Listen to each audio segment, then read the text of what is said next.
It's time to get inside the Giants Huddle. Let's go, let's go, let's go. On Giants.com. I like it, I like it. And the Giants mobile app. Boom, give me some juice. Part of the Giants Podcast Network. Let's roll. Welcome to another edition of the Giants Huddle Podcast, brought to you by Citizens, the official bank of the New York Football Giants.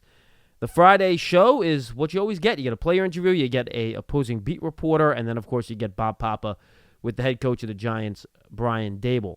So we're going to lead off with Paul Dottino's interview with Giants edge rusher Azeez Ojulari. All right, so Azeez, the first thing people are going to say, well, you're playing the Miami Dolphins, and this is an offense that scored 70 points a couple of weeks back against Denver. So when you hear that, and then you look at the film, and I'm sure you've looked at that particular game, what are some of the first impressions that it gives you? Yeah, they're very explosive. They're explosive offense. They have a lot of speed. They got a lot of people, a lot of players that could really go, and they're really explosive. So we just see that, and we just gotta play our best and do what we got. We gotta execute the job, really. Now, there were other games, though, where they scored 24 points and 20 points. Yeah. So that was kind of like an outlier. Yeah. Do you look at it that way, or do you have to say, look, they can be that dangerous. We need to be ready for that? Yeah, you got to look at it, both ways, really. You know they're dangerous. They're dangerous, and they could really put up and blow up the scoreboard. So we really got to prepare extremely. Everyone got to be on their A1 this week, and just got to bring it all, bring everything we got. Was there anything about that film of the 70-point game in particular that made it so eye-opening and so much more impressive than what people outside are saying? They just couldn't stop them really that day. They couldn't stop them. They just lit up the scoreboard, and they just kept going, and it's just. You know they have the weapons, they have the guys, and everyone to get things going in that way, and we just gotta be prepared, really, to play our best. Wink Martindale, your defensive coordinator, likened it to a NASCAR going up against a Formula One because of the speed. Yeah. It's just unbelievable. Yeah. How can you truly gauge game speed when you're just watching it on tape? Because obviously, when you're on the field, it does tend to get a little real. Yeah, it's just real, definitely. I mean, seeing it on tape, you know these guys. They have the speed. You can see it on the film too. Like you can see, you see their numbers. You see how fast they're running. You can just tell. Like you can just see it on film. It's just crazy fast. Is it all around? Is it the entire offense? I mean, I know the line doesn't run a lot, right? Yeah. So that doesn't matter. But are the skill positions all just like track meet guys? Yeah, I think so. With the receivers, with the running backs, they both got speed. Like it's just. They all got speed. The whole offense, especially the skill guys, they all got speed. All right, so how do you practice against that? Because if they're one of those teams that has such great speed, you guys don't have necessarily practice guys who can mimic that. Yeah. So how do you gauge that and prepare for speed when you know you can't replicate it? Really, you got to really, I think we try to get the fastest guys that we got on the team really to just help us give us a good look, you know. It's just a... Wait a minute, you didn't ask me to practice against you. Nah. Come on. Nah, you know. My phone didn't ring. Anybody else that we could get, that could give us that juice, that we need, because come Sunday, that's what we're going to get, a lot of speed, and we got to be prepared for it, so we got to find a way to... Well, I always remember Bill Parcells used to say the one thing about speed is you can get physical with it. Yeah, so if you catch up to them, you can make them feel it. Oh, yeah, definitely. I feel like, we got to be physical for sure.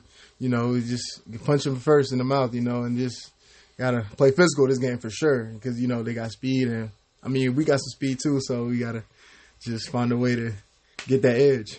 All right, let me ask you about a fellow SEC guy. Tua is off to another good start. You did not play against him back in 2018 when they played Georgia. Yeah, you were hurt in the game, right? You didn't play. I didn't play. But you got a chance to watch him up close. What does the film of him today look like, and how much different is it from when you remember when he played you guys in college? Man, Tua's a great guy. He's a great quarterback. I feel like he has all the tools, and he could do it all really.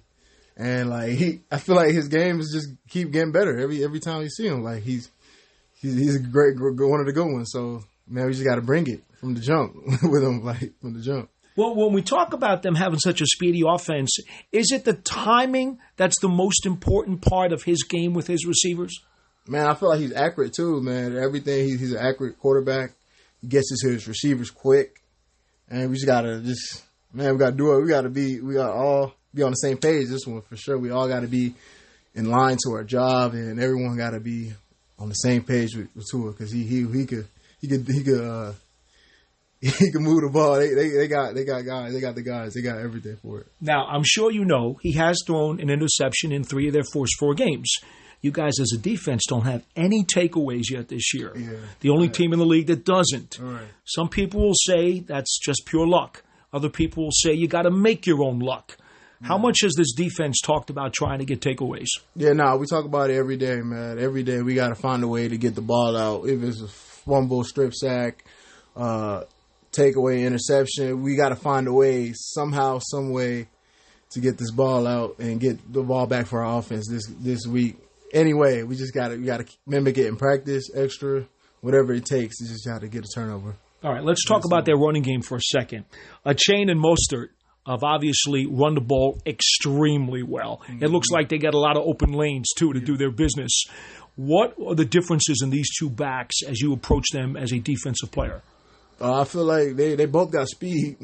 They both got what a surprise. Yeah, I'm saying they both got that speed. They got vision and they could go. So I feel like we gotta really just be home in on our keys and our our alignment, assignment, everything with the footwork. Everything has to be on point. Knocking back tackles, the guards. We got to knock people back in the run game and shut off blocks is the main thing. Shut off blocks to try to make these plays. Does it look like they're using the two guys differently, or are they more interchangeable? I feel like they're probably the same, really. They're probably like, they both, they can do it all, really, both of the backs. And as we know, they got speed, they can catch the ball, the screens, whatever lineup, they can do it all, really. So, got to be on our A game. All right, let me ask you about you now. You get back into the lineup after missing a couple games with the hamstring. Looked like you were very active against Seattle. Obviously, after the 2 missed games, which disappointed you tremendously, how good do you feel right now in terms of getting into that rhythm? And what do you think you learned from being on the sideline watching the team for those 2 weeks? Man, I got blessed to get back to the game and just be able to get back out there from the team and give my best whenever I'm out there, just to help the defense no matter what and help this team try to win games for sure. And, when I was out, it sucked watching because I wanted to be out there for sure. But we got a team we're not gonna stop. We're not gonna stop fighting. The guys are not gonna stop fighting. We're gonna keep competing no matter what it is, no matter what the situation is. We're gonna go hard. We're always gonna try to win this game, and whatever game we play, we're always trying to win. And at the end of the day, we got to stay together and just keep working hard and execute our job to the highest level and try to get takeaways, turnovers, whatever it is we need to help the team win. That's all we want to do. Now Wink says he sees the improvement, and we did see it in the numbers last week. Red zone was 2 for 4 for Seattle, and they were 3 for 12 on third down. Yeah. Those are the 2 areas that Wink really stresses all the time. Right. So does that give you guys much more hope and confidence that you can get that ball rolling? Yeah, I feel like, each and every week, just got to attack it every week and try to, improve in certain things in certain areas for sure. And I feel like as we continue to keep going and the season keep going, we feel like we'll continue to improve and it will show. I ask you one final question. For you and Tibbs to be on the field at the same time, we've rarely seen that in the last couple of years.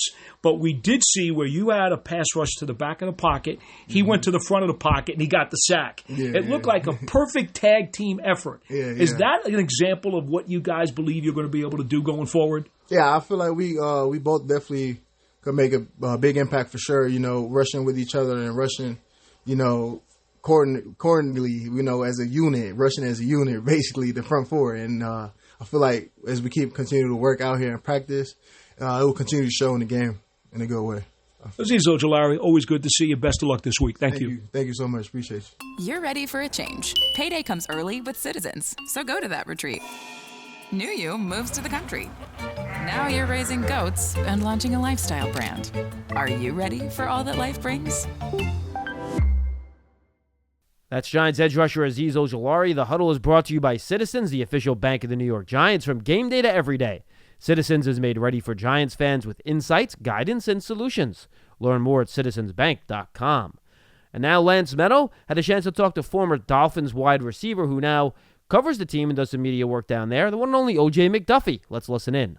The Giants and Dolphins both look to bounce back from Week 4 losses as they meet for the first time since 2021, when they collide in South Florida at Hard Rock Stadium on Sunday. To help break down what to expect from Miami, We're now joined by a man who suited up for the Dolphins as a wide receiver for 8 seasons from 1993 to 2000.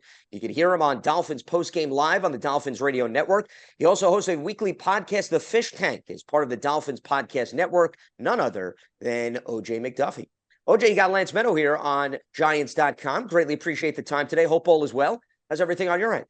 Man, you know what, Lance, I cannot complain, man.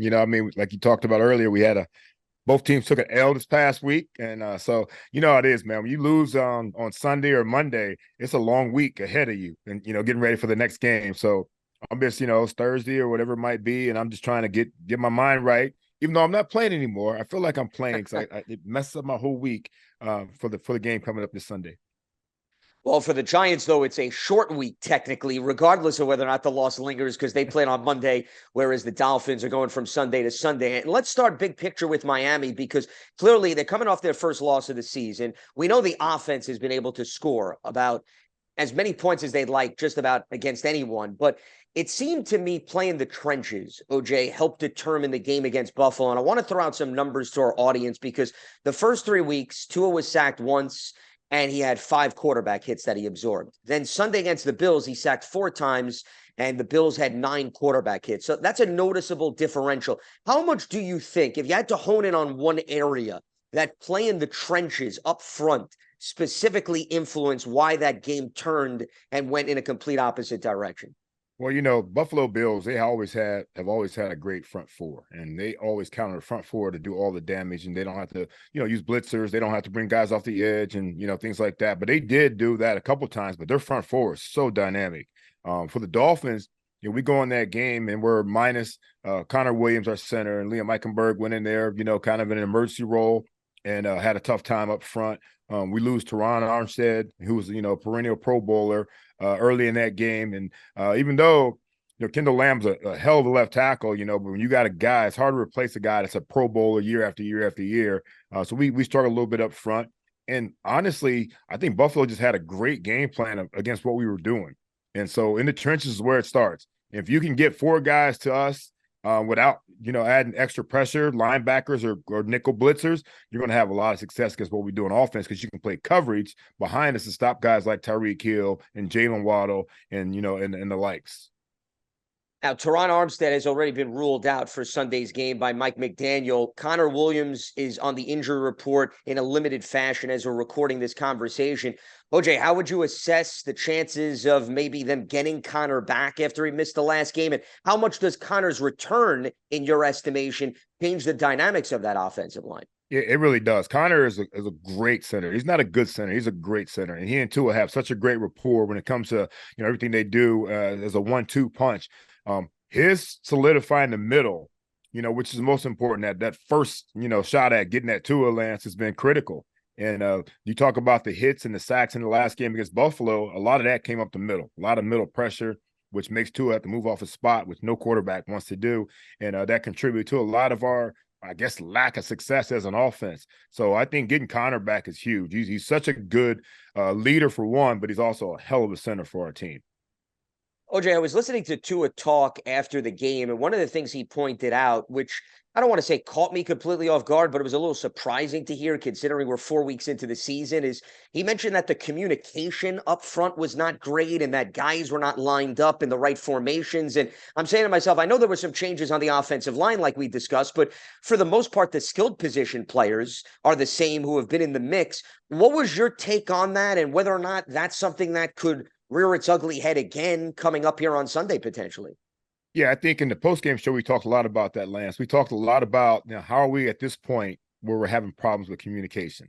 And I think the biggest issue we had was Buffalo, they brought it noise-wise.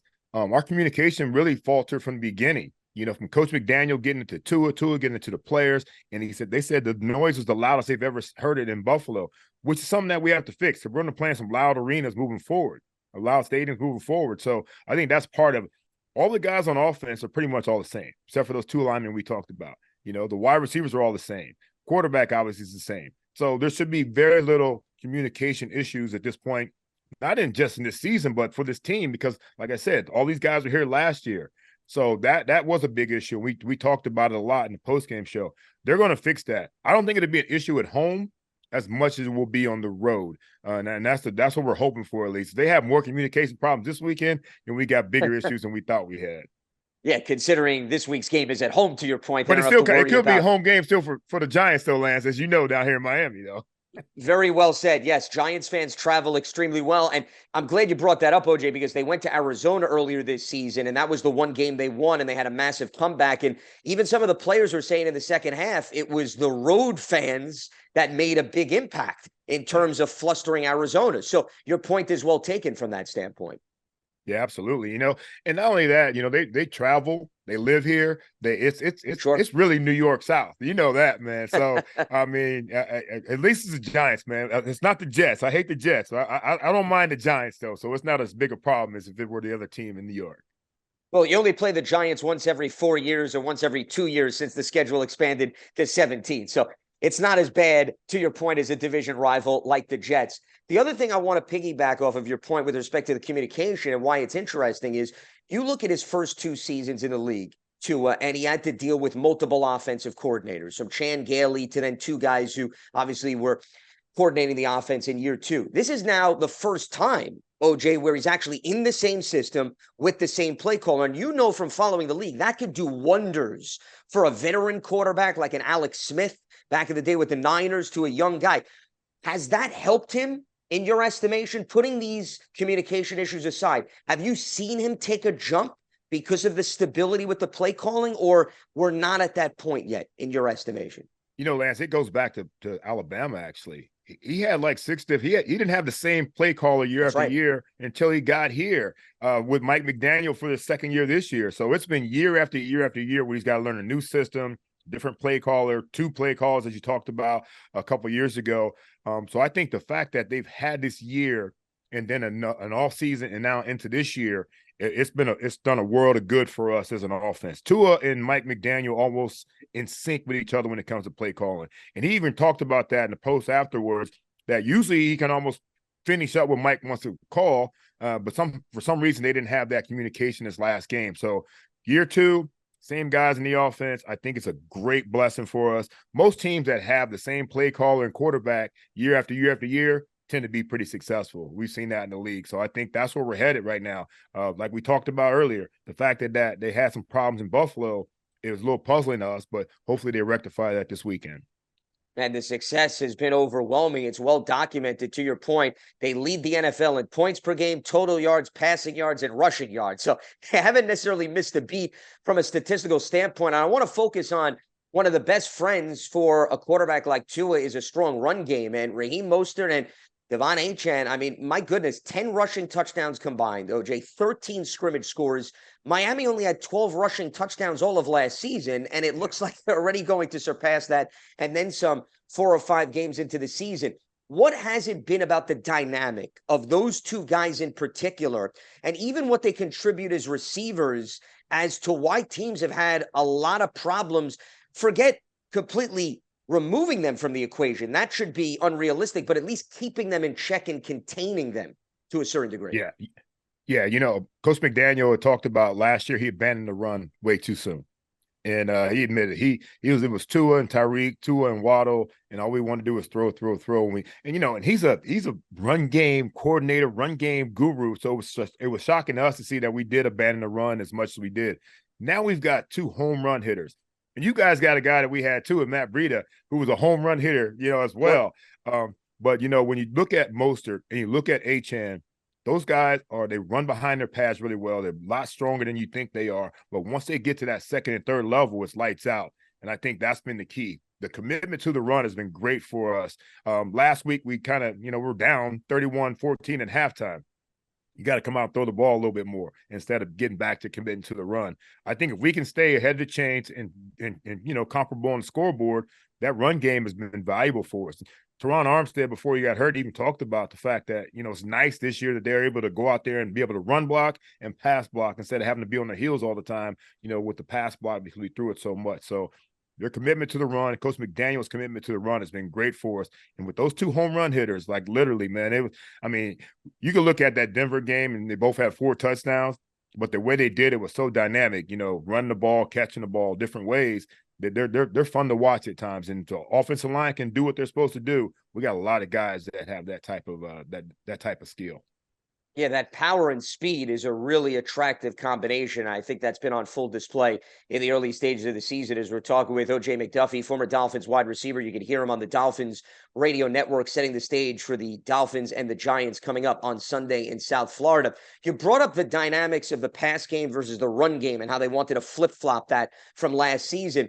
It's interesting because I was looking over the numbers and I've seen my fair share of Dolphins games so far this season. We know Tyreek Hill is overwhelmingly the number one target, but last season it seemed like Jalen Waddle was having some of his games where the defense had to pay attention. And I'm not saying he's having a bad season, OJ, but the numbers I don't think jump off the page. Is that a product of that the run ratio is much higher this season? Or do you think that they need to try to maybe not force feed him the ball, but get him a little bit more involved to give defenses a reason to roll over to him as opposed to Tyreek Hill and the other weapons? Yeah, we lost Jalen for a good part of training camp, and that kind of put him behind the 8 ball a little bit. And then when he got back, he missed another game, during the regular season. And so he's still getting his feet wet when it comes to this offense. Even though he played in it last year, you still have to understand that sometimes during the week, he's not getting the work, the reps in that he needs. Last week, he had a full week of practice. This week, he had a full week of practice. I noticed in the game last week against Buffalo that he had some opportunities, but I always think that, if guys aren't out there getting the work in, you got to go with the guys that were getting the work in. And of course, Tyreek's out there every single day, working hard every day. So we kind of, we try to feed Tyreek more than often than not. I think Coach McDaniel's going to look at that situation last week and see the opportunities that Jalen had and give him more opportunity this week. Plus, when you got 2 superstar wide receivers, us divas, we need our targets, man. Right. We got to keep Jalen happy as well. We already got Tyreek happy. We got to keep Jalen happy as well. So I look forward to them getting him involved a lot more than they did the last couple of weeks of the season.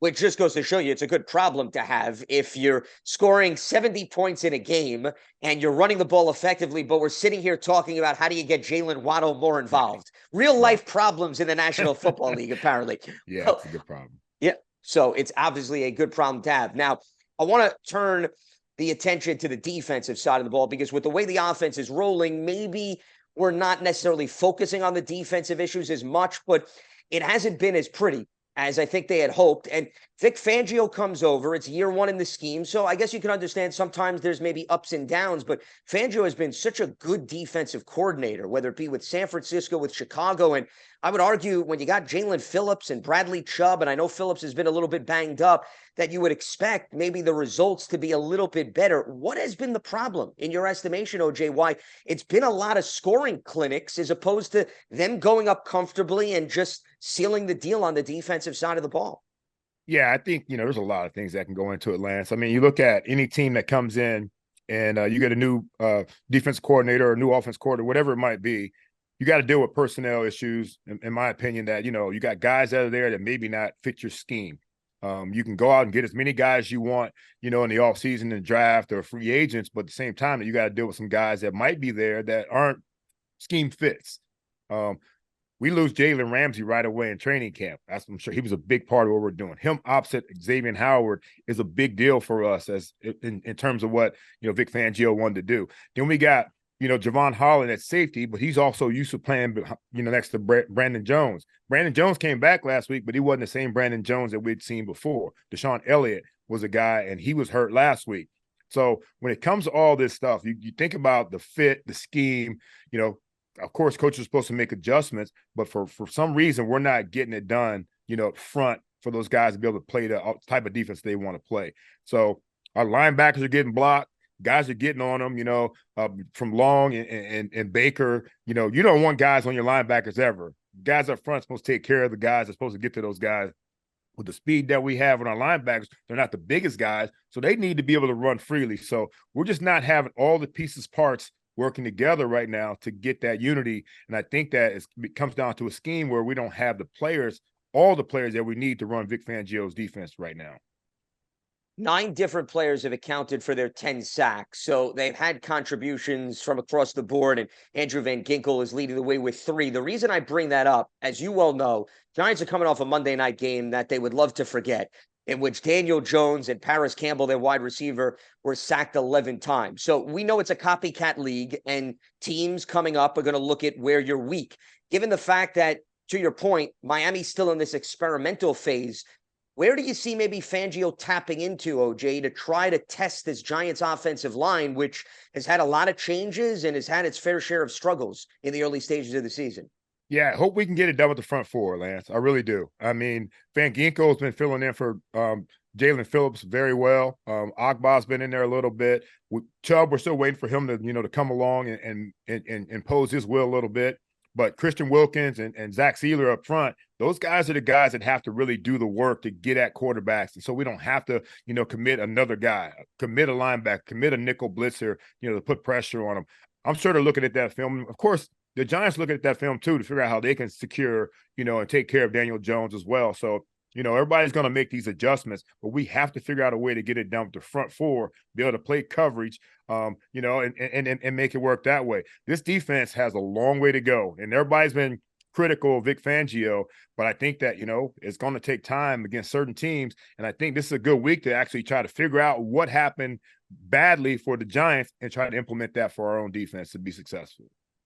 You mentioned the personnel and maybe some communication playing a role. I was watching the Buffalo Bills game, and you saw also a lot of explosive plays, OJ, and you saw some missed tackles, specifically one of Stephon Diggs' 3 touchdowns, as you can attest to, up the sideline. He twists his way out of 2 defenders and then has a clear path. How prevalent of an issue has that been this season because of the absence of guys like Jalen Ramsey? And I would even point out, another guy I think that they've been missing, and this goes back to last season, is Nick Needham, who suffered the torn Achilles tendon. I mean, it's really him and Ramsey, who I'm sure they would have loved to have in the mix opposite Xavier Howard. Man, it'd be great, right? I mean, that's the league it's amazing. When you've got all your parts, you're usually pretty good. And missing Nick Needham was a huge part of what we're talking about. I mentioned, Brandon Jones, who was also playing opposite Holland. You look at also Jalen Ramsey. If you don't have the guys you're counting on to go out there as starters, even though I love Kader Kohu, he had a rough day, obviously, against, Stephon Diggs. Stephon Diggs showed why he's a Pro Bowler, perennial Pro Bowler, in that game. You want those guys out there because those are the guys that you count on to run your scheme and run your, everything you want to do out there. When you have to mix and match, and of course you have training camp, you have all these OTAs, and you got guys that you should be developing depth with. They're still not those guys. Nobody's Jalen Ramsey. Nobody's Xavier Howard. Even Nick Needham, boy, did he find a spot for this team, in the nickel spot. He even played outside sometimes. He even played in the safety position for us. He was a huge loss for us, when he went down. Nick's coming back off the off the Achilles this week, and hopefully he's the same Nick Needham, which is hard to imagine sometimes when you got guys with certain injuries. ACLs and Achilles, those are hard to come back from, for especially guys that are backpedaling all the time, driving, things like that. So we hope Nick is that guy. But when you lose guys like that in a defense that has a certain scheme and certain style that you want to play, it's hard to replace them. So the guys that come in, they have to be next man up mentality, but they might not have the next man up talent. We were talking about how the Giants have struggled on offense because of obviously playing the trenches, and we really haven't seen, with the exception, OJ, of the second half against the Cardinals, when they came back and scored the 31 points, we also have not seen the Giants produce a lot of explosive plays. And as you well know, if you're not getting the pass protection, it's hard to then survey the field and go down the field. Where, if anything, is Miami's weakness that the Giants, in your mind, can maybe look to attack? I mean, we talked about issues in the secondary. How have they fared, though, against the run? And if Saquon Barkley does return, how much of a concern is that for the Dolphins defense up front? Yeah, I think the run game has been our weakness. I mean, anybody running the ball, wants to run the ball against us, it's been tough for us. And I think that's the key. One thing you want to do, like back in the day with like maybe a Peyton Manning offense or some of the Tom Brady offenses, you want to keep our offense off the field. And the way to do that probably is to run the football. And we've struggled at times. We struggled getting the tackle. You talked about that earlier, Lance, about, tackling. Our tackling was atrocious last weekend. Guys are tackling high, guys are missing, guys are reaching, stuff that you expect that maybe in week 1 or 2 because there's not much hitting in training camp. But once you start getting into the hitting part of it, you start hitting, right? We didn't do that at all last week. So I think if you guys have the ability to run the football, keep our offense on the sideline, and kind of wear us down a little bit, it could be very interesting up front for us. We're talking with O.J. McDuffie, former Dolphins wide receiver. You could hear him on the Dolphins radio network. Both teams are coming off of losses. The Giants, they've dropped 2 in a row. Miami, though, was undefeated. And a lot of people love to read into the mental side of the game, O.J. And here's where I think you could weigh in, being a former player. Was it a necessary game in your mind, this Buffalo game? Not that you have to lose a game, but did it sort of remind the Dolphins, hey, we're really good this season. We could score with the best of them, but there are some weaknesses, and this wake-up call perhaps showcases a little different focus of a team Sunday against the Giants, in your estimation?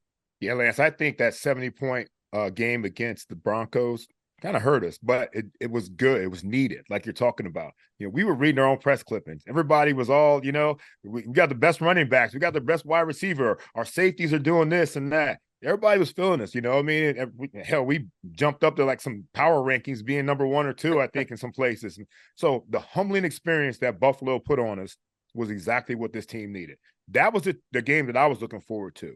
I know the Chargers game was huge. Playing out in L.A., week 1 was huge. Playing in New England on a Sunday night was huge. Then we get Denver at home, where Denver was reeling. They couldn't figure out a way to get it done. But playing in Buffalo is a different animal, and I want to see how we reacted. And we did not react very well. But we needed that because the week before, we had a lot of guys that thought they were really good. And they are really good. But you got to be really good every week, especially against teams like that.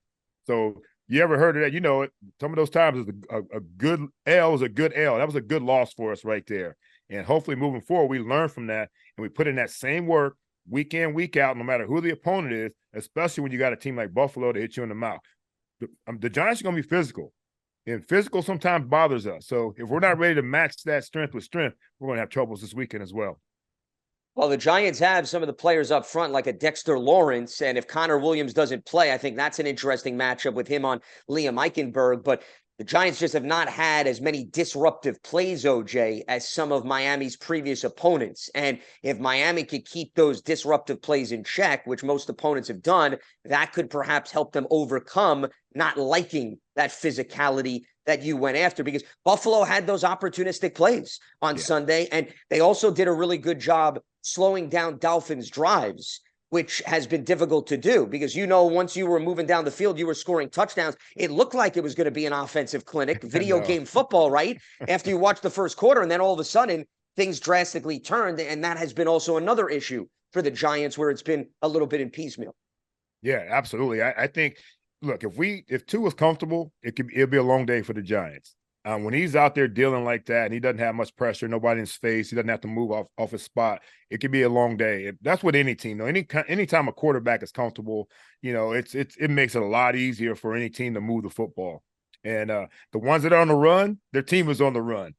For us, the same thing happens. So if they can't get to Tua, which I hope they, obviously I hope they don't. I'm a Dolphin homer, as you know, Lance. It could be a long day. We've got a lot of weapons, man. We talk about Tua, we talk about Tyreek, we talk about Achane, we talk about Mostert, but I love Braxton Berrios as well. I think he's one of the best number 3 receivers in the league. And when Tua has time to find him, he's always come up with big plays, maybe first down, moving the chain, scored a touchdown last week. I mean, there are different opportunities for guys, but if Tua is comfortable, it makes for a long day for opposing defenses. Well, and I'm glad you brought up the various weapons, because I want to finish up here. One of the issues that's plagued the Giants defense, OJ, is missed tackling. It happened against Arizona, San Francisco, and then Noah Fant had that big 50-plus yard catch and run Monday night against the Seahawks. How much of an issue have you seen that out of Miami's opponents this season because of the slipperiness of Tyreek Hill, Waddle, Berrios, the running backs, that if you don't wrap those guys up, a 5-yard play in the blink of an eye can turn into a 30 to 40-yard home run? Yeah, absolutely, Lance. You got to get those guys in the elevator shaft. If you don't get them in the elevator, then they're going to be in the open field. And when you talk about guys that are running 22 miles an hour, once they get in the open field, there are very few people that are going to be able to make that tackle in the open field. I mean, we got guys that are beating angles, which, never happens a lot of times at this level because those guys, everybody's so fast. So if you don't wrap them up early, catch them with your D linemen or your linebackers, when they get into the secondary, it's a problem for a lot of teams. We had the same problem last week. Our guys were tackling high, missing tackles, reaching, grabbing. So you got talented guys. If you don't get them down early, it's going to be a home run hit all day, every day. That's why it may sound boring, it may sound cliche. It comes back to the fundamentals. No matter how much talent you have, as you know, the fundamentals are on display. You're going to give yourself a chance to win. He is O.J. McDuffie, former Dolphins wide receiver. You can hear him on Dolphins Postgame Live on the Dolphins Radio Network. Also hosts a weekly podcast, The Fish Tank. It's part of the Dolphins Podcast Network. O.J., always great catching up with you. Really appreciate the time and the insight. Enjoy the game, and I look forward to talking down the road. Absolutely, Lance. Thanks for having me on, buddy. My pleasure. Thanks so much. You love turf. You're good at it. So you start a turf biz. Business grows, your savings grow. Become the most celebrated name in turf. Are you ready for all that life brings? That's former Dolphins wide receiver O.J. McDuffie. Giants fans love a winner. It's why they love Citizens, named a 2022 Best Bank in the U.S. by The Banker. As the official bank of the Giants and sponsor of the Huddle, Citizens is made ready for fans of Big Blue. Learn more at citizensbank.com. That's O.J. McDuffie. Now let's turn our attention to the head coach of the Giants, Brian Daboll, who spoke to the voice of the Giants, Bob Papa. And as always, we're joined by the head coach of the New York Football Giants, Brian Daboll. This afternoon, it's the Giants and Miami Dolphins here in sunny South Florida. And, Coach, obviously you had a good week of work. You're on the road this week after the Monday night game. What was your message to your team early in the week to try to table what had happened on Monday night to them? Yeah, you got to move on to the next week. So you learn from some of the things that weren't good, and then you move on and get ready for your next opponent. And that next opponent is the Miami Dolphins. They're coming off a loss last week in Buffalo. Obviously, you have a relationship with Tua. There's a lot of weapons there. What have you seen in his game that has made him so effective on this pro level? Well, it's not surprising. I'll say that first. He's weathered the storm of early struggles at times in his career, but he is a mentally tough person with a ton of talent. He has great accuracy, anticipation, vision. He's very instinctive, and he's done a heck of a job. And then the way they're running this offense with Tyreek Hill and the explosiveness that he brings to the table, and then you look at Waddle, and then they have two running backs that can be very disruptive. How do you sort of contain all this and keep it manageable? Yeah, this is like a 4x4 team. They're one of the fastest teams in the league in terms of their skill positions, and they're fast. They can get to top speed quickly. Hill can take it the distance. Waddle can take it the distance. Mostert, Achon, they're all very talented with exceptional speed, and I'd say, Tua does a great job of delivering the ball on time, gets it in their hands accurately. So it'll be a big challenge for our defense. In stopping the run, Coach, being disciplined as far as your run fits are concerned, because if you're not, right, with the speed that Achane has and even Mostert, a mistake doesn't become a 10-yard give up. It could be an 80-yard run, couldn't it? Sure, and that's what you have to do in terms of when you're game planning and discussing how you want to play these teams. And this team in particular is, they're an explosive pass team and they're an explosive run team. So got to do a good job of trying to keep them off balance, make tackles when they're in space in the open field, and make sure we're taking care of the deep part of the field. On the other side of the football, Van Ginkel's had a nice start to his season. He's got 3 sacks. They have 9 players that have at least a half a sack. They've played with a big lead, obviously, in the game against Denver. Last week they got behind a little bit after a 14-14 start. What is it about this defense that makes them a tough matchup? Yeah, I think they play complementary football. They have good players. Their offense puts up points. They do a good job with their scheme and their system, and they have good players that are, a lot of experienced guys on their roster, whether it be Chubb or Howard or Wilkins. And then they have some good young players. So, Holland's a heck of a player in the back end. They play well together. They're a good defense, and they play good complementary football. Coach, if you remain patient and sort of stay on schedule, though, there are some big plays to be had, right? They've given up 8 pass plays of 30 or more yards. Diggs and Cook got them last week. But is that one of the things with your group offensively that you kind of need to stay on schedule and be patient, because if you do and you're productive on first down and with the run game, that there might be opportunities to hit big shots? Yeah, I'd say our goal each week, and we haven't done a good enough job of it, is to stay on schedule, to have production on first down, to play the game in an advantage situation for the offense. So staying on track is important. the competitive score of the game is important. Not turning the ball over is important. All those things that contribute to, being able to play in close, tight games when it gets down to the fourth quarter. And really, the other thing, just in wrapping up here, which you had mentioned the other night too, is complementary football. We have to do a better job of playing complementary football, which means all three phases of the game, because one phase can sort of lift up or help another phase, whether it's providing a short field or whatever the case might be, or pinning an opponent deep. That has to all be working in sync when you're going against a team like Miami, doesn't it? Yeah, execution is at a premium, and I would say the ball is a premium. So when you give the ball up and you don't get it, that's hard to play complementary football. So that's something that we've been focused on, we're working on, and we need to do a good job of it come Sunday. Coach, best of luck this afternoon against the Dolphins. Thanks, Bob. We thank Brian Daboll and Bob Papa, Lance Medow and OJ McDuffie, Paul and Azeez Ojulari for joining us and being a part of the Friday Giants Huddle podcast. And appreciate all the guys chipping in for me here as I'm trying to get back from this strep throat. We appreciate it. Voice isn't back all the way, but we're getting there, folks. Thanks again for being with us. It was all brought to you by Citizens, the official bank of the Giants. Giants take on the Dolphins on Sunday. And make sure you stay tuned for all of our coverage all week long on our radio pregame show. Will take place at 11 a.m. on Sunday. For the guys, my name's John Schmoke. We'll see you then.